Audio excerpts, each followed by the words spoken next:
السلام عليكم ورحمة الله وبركاته والسلام يا مال والبا وديك داوانيسان يسي والبا ومركا عدين مقليسان ما انتيتو ومالين كاليتو ورنتي لياب كيدا waxaan doonayaa maanta halkan aan kugu soo bandhigo cod ka yimaaday ambassadorkii hore ee Soomaaliya u fadhiyay qaramada midoobay ambassador Ciid Bedel Maxamed ambassadorkani wuxuu sheegay in badda Soomaaliya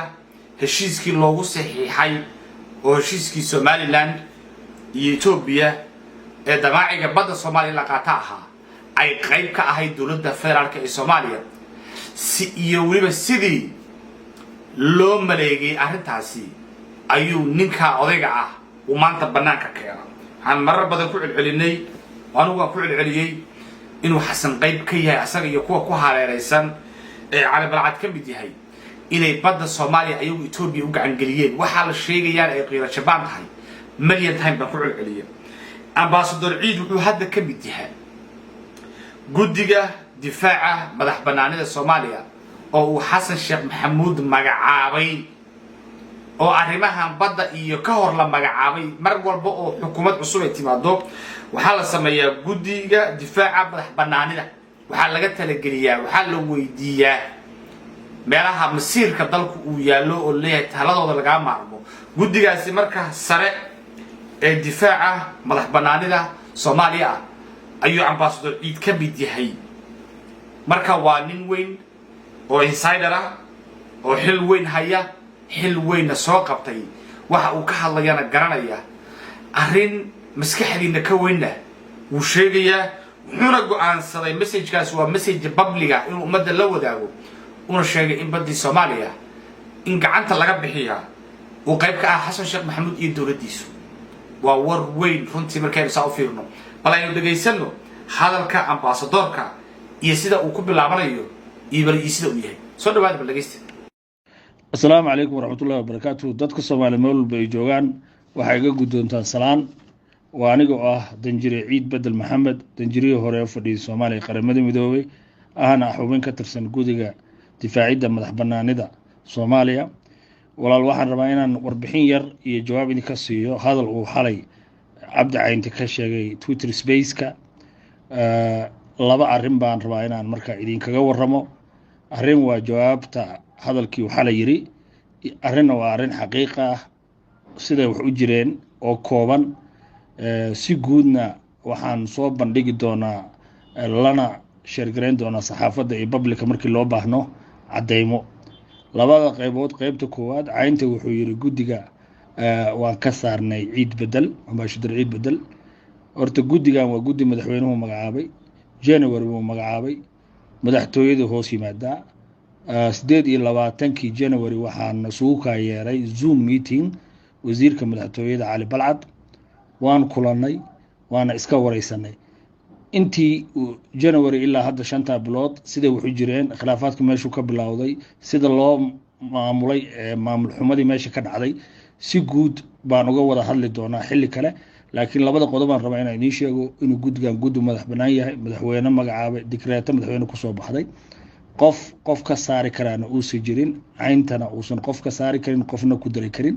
waayo dekreeto Brussels madaxweyne hadduu magacaabay madaxweynaha baa dadka ka saari kara laakiin qof shakhsi oo member ah oo anoo kala cidna kama saari karo taas waa qodob intaas rabaa inaan idin ka iraahdo qodobka labaad walaal waxaan idin sheegayaa arrin idinka qarsoon dadka Soomaaliyeed madaxda Soomaaliyeed oon hayay oon raba inaan idin sheego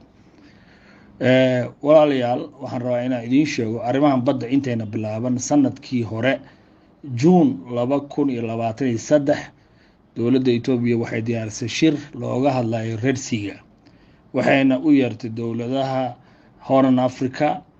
iyo Red Sea saaran wax arrin oo Red Sea oo bad ah oo damaca oo Ethiopia ay markaa ku dhawaaqdeen ma jirin waa sanadkii hore dhexbartankiisii June dad khubaro ah oo aqoon leh oo xilka dunaasiyada ku takhasusay ayaa loo yeeray oo kooban oo ka soo jeeda dawladaha Soomaaliya iyo Djibouti iyo dawladaha Red Sea saaran aniga oo ambassador Ciid Bedel dadkii Soomaaliya laga cazumay qofkii Soomaaliya laga cazumay baan ahaa shirkaas wuxuu dhacayay markii hore Agost markii dambana waxaa dib loogu bedelay 21 September 2023 invitationkii shirkaas la igu soo diray waan qaaday waxaan u diray madaxweynaha iyo ra'iisul wasaare Xamse Cabdi Barre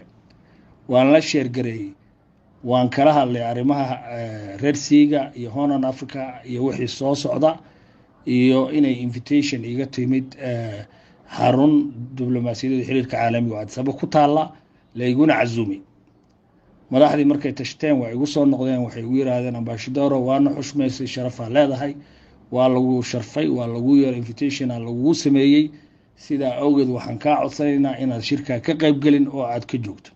shirku wuxuu dhacayaa in kugu celiyo wax Red Sea iyo wax Ethiopia iyo wax hadal oo bilowdo male waa markii ugu horeysay la rabay arrimaha in la bilaabo shirkaas Red Sea looga hadlayo wuxuu dhacayaa 21 September 2023 anoo ixtiraamaya madaxweynaha ra'iisul wasaaraha codsigooda shirki waa ka baaqday kama aan qayb galin waxaan u diray waxa la ii soo diray tiirkii aan uga qayb galayay shirkaas 7 September 2023 Ethiopian Airlines Muqdisho ka soo baxayo oo Addis Ababa imanay markay sidaa tahay email baan u diray waxaan ku iri walaalayaal raalli ahaada ima suurtoobayso inaan shirka ka qayb galo ra'iisul wasaare Xamse oo safar ku tagay Dooxa ayaan Dooxa isku nimid arrimo badan baan ka wada hadalnay kadibna New York baan aaday oo aan shirkii UN General Assembly-ga Saarlaanka shiraraan ku lahaan ka qayb galay anoo New York joogo 7 September ayaa la ii soo diray tigirkii aan ku aadi lahaa shirkaas wasaaraha iyo madaxweynaha waa ku celiyay waxa la yiri ka joog waa ka joogay shirkii kama aan qayb galin email baan diraan leeyahay raalli ahaada kama qayb gali karo saasa uga baaqdo inta la baxay ayaa caynte loo diray tigid la keenay Addis Ababa shirkii Red Sea ee anigu madaxweynaha ra'iisul wasaaraha tagin yiraahdeen buu caynte tagay ka qayb galay ka qudbeeyay statementina ka akhriyay shirkaas cadeynteedina waa haya aniga shirkaas madaxweynaha ra'iisul wasaaraha tagin bay dhaheen waa ixtiraam waan ka aqbalay caynta invitation loo diray Addis Ababa tagay ka qayb galay shirka ka qudbeeyay shirkaasna wuxuu dhacay 21 September 2023 Soomaaliya ninka uga qayb galay cayntu cadeemihiina waan hayaa in aanu shirka ka baaqday anoo madaxweynaha ixtiraamay ra'iisul wasaaraha cayntana uu ka qayb galay cadeemihiina waa hayaa soo dhigaya waa qodobka labaad waxaan rabaa inaan idin sheego kadib September markuu soo dhacay wasaaradda arrimaha dibadda waxay diyaarisay report shirkii Red Sea waxay ku dhawaaqday policy-ga xukuumadda ra'iisul wasaare Abiy Ahmed kadib wuxuu qabtay shirar badan war-saxaafadeed buu qabtay waxaana ku cadeeyay inay Ethiopia dareynayso arrimaha Red Sea kadib wuxuu tagay baarlamaanka Ethiopia wuxuu ka akhriyay khudbadiisii kadibna sanadkii saas uu ku dhamaaday January markay marayso sanadka 2024na waa kii Muuse Bixi loo saxiixay heshiiskii marka June bay arrintan bilaabatay qofkii lagu casuumay waa aniga qofka aan ka qayb galinay madaxweynaha ixtiraamo waa aniga ninka ka qayb galay ee albaabka furayna wuxuu ahaa Cabdi Caynte cadeemaheedina waa haya shirka ninka ka qayb galay kadibna Ethiopia policy-geeda dejisay iyada saasaynu ku dhawaaqay taas dadka Soomaaliyeed ha ogaadaan taariikh way isqoraysaa cadeemaheedina saxaafadda u soo bandhigaya in shirkaas aan ka qayb galin invitation-kiina aan hayo tigirkiina aan hayo email-kii aan iri kagama qayb galayaan aan hayo Cabdi Cayntana inuu ka qayb galay ka qudbeeyay tagay shirkaas cadeemaheedii waa haya taasaa la socdo guddigii baa la dhisay January 17 guddigii wax badan ku dheeraan maayo Zoom baa 5 jeer lagu shiriyay waxa la diiday xamar inaan isku nimaadno suxna loo maamulay budget baa la gudbistay madaxtooyada budgetkii laga helay waa la iska isticmaalay si guud baan uga hadlayaa markay 5 bilood ay sidaa tahay ee guddigiina laga diiday inaan kulanno isla guddiga dhexdiisa waxaan rabaa inaan idin sheego in mas'uuliyiin kamida ay la kulmeen Etoobiyaanka oo is arkeen la shireen kala hadleen arrimaha MOU-ga 1-to-1 ay kala hadleen warbixinana laga diyaaray iyadana waa idin xaqiijinaya cadeemaheedina waa haya markii guddigii lagu tagrifalay shaqadii qof iska yeeshay wuxuu rabana laga samaystay aniga waxaan go'aan ku gaaray qadiyad Soomaaliyeed way qof leeyahay ma jidkii ugu haboonaa aan ku difaaci karo inaan ku difaaco anoo safiir hore mas'uul ah guddiga ka tirsan Soomaalinimada iyo qadiyada difaacaya rabina xiriirka Ethiopia iyo Soomaaliya inuu meel xun sii gaaro diblomaasiyaddu waxay dhigaysaa inay xuduud lahayn markaad fiirisaan marka silsiladda meeshaan taalo waxa weeye Ethiopia markii ay qorsheynaysay oo shirkaasi Red Sea-ga damaacigeeda uu ku jiray oo ay dawladaha ay kala hadlaysay badaynu qaadanaynaa ama aynu doonaynaa inaynu galnay ama nagu sabood garay ama seed u aragtaan ninkaanay ku casuumeen dadkii Soomaaliyeed ku casuumeen ninkaana ka mid ahaa xasan sheekh maxamed dawladdiisa waxay ku tirahay aadin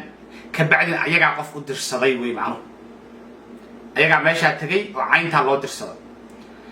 markii caynta loo dirsaday oo hawshu ay soo dhamaatay bilowday Ethiopia oo olahii Abiy Ahmed oo baarlamaanka Ethiopia ka sheedinayay ka bacdi baa la bilaabay ayagana policy-gooda inta bedel ama sharciyadooda inta bedeleen ayay ku dareen baarlamaanka Ethiopia inay qasab tahay inay qayb ka helaan xaqan u leeyihiin badda Soomaaliya ama bad inay raadsi helaan markaysa message-ku marka waxa weeye qayb bay ka ahaayeen dawladda damu jadiid heshiiska badda guddigii loogu talagalay heer qaran oo guddiga difaac ahaayo ninkaan uu ka mid ahaana inuu xamar yimaado shir waa la diiday waayo waxa laga baqayay oo la diidayay inuu soo fargeliyo oo uu ka warbixiyo oo arrimaha uu ka hadlo waa la kala burburiyay budgetkoodina dawladda inay bixiso way diiday mushaharaadkooda in la bixiyo waa la diiday ayagina waa la kala jajabiyay waa la kala dhaxgal si kala markii loo dhigo dawladda Soomaaliya ayaa intaana sameynaysa heshiiskaana inuu dhaco ayaa qayb ka ahayd meeshii lagu soo curiyay dad damushiidaha loo diro fadhiyay dadkii kale oo la islahaa ama wadaniyiin weeye ama way diidi karayaan ama warka uu sheegayaana waa laga saaray nin ayaga damushiida ka mid ah ayaa halka la geystay oo qorshaha wax ka ahaa waa sida message-ka ambassador-ka uu dhacayo marar badan baynu ku celcelinaa laakiin maanta banaanka taaganta